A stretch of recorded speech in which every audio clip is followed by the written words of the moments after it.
Let us start by asking a few questions. Is personality static or is it transforming? Can someone change their personality? Can someone modify their personality? Do we need to modify our personality? The answer is yes, except for the first question. Personality is not fixed or static. Personality is transforming. That is the Indian concept of personality. We have two theories coming up here. One is a very practical Panchakosha theory, which is a progressive and transformational theory. The second one is the Triguna theory of transformation. Let us see these two.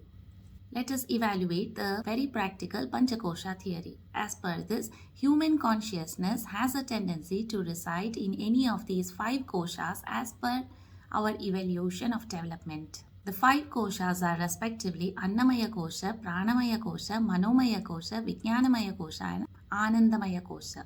If the consciousness resides in this first kosha, that is the Annamaya Kosha, what is the personality of such a person? Let us evaluate. He or she firmly believes that he or she is the physical body. Nothing beyond that. Everything revolves around the physical form and shape. Such a person is over attached to the body. Food is of primary concern. So is comfort. They are so much attached to the body that they tend to be inactive most of the time. They might love sports and activities, but that is for a short time. Most of the time, they prefer to stay inert. They are very much fond of dress and beauty. Most of the time goes into this. How do I look? What should I do to look good? What is the right combination of the dresses that I choose? Am I looking beautiful or handsome? What food am I going to consume for breakfast or lunch or dinner? Everything revolves around these basic concepts. Basic human instincts are very high in them. Inactivity is their main problem that is going to tax their health. The actual consciousness is unconscious in such persons. There is inertia, a tendency to be passive most of the time. They do not take any responsibility. Such a person gives utmost importance to physical things. So, with such a personality, the primary aim is to engage them in physical activities or sports because they love it. So, it is easy to channelize their energy into such activities, or else their inactivity and inertia leads them to some serious illnesses. Let it not happen. When the consciousness is in the second sheath or kosha or space, pranamaya kosha, let us see the characteristics of such a person. Such a person believes he or she is not the physical body but the finer energy that is within the body. So they are most of the time active. They have to do some activity or the other. So such a person gives importance to physical activity along with some mental activity. They are full of energy and they get power by doing something or the other. Their characteristic feature is movement. So they might have a tendency to overdo. They might take up more tasks than their capacity and end up totally exhausted. So in the first kosha, the problem was inactivity. In the second kosha, it is excess activity. Let us see what happens when the consciousness resides in the third kosha, which is nothing but the Manomaya kosha. Mind is a bundle of emotions. It produces thoughts and feelings. It has a capacity to think, evaluate, understand, analyze. So, a person who resides most of the time in Manomaya kosha is usually an emotional person. They have lots of thoughts and desires. They try to accomplish their desires, so they have passive knowledge of most of the things in this world. They appreciate art, music, dance, and all forms of creativity. They decide, they focus on something, they get it done. So, willpower is their main strength. Excess of desires could be a problem to them, so is emotional management.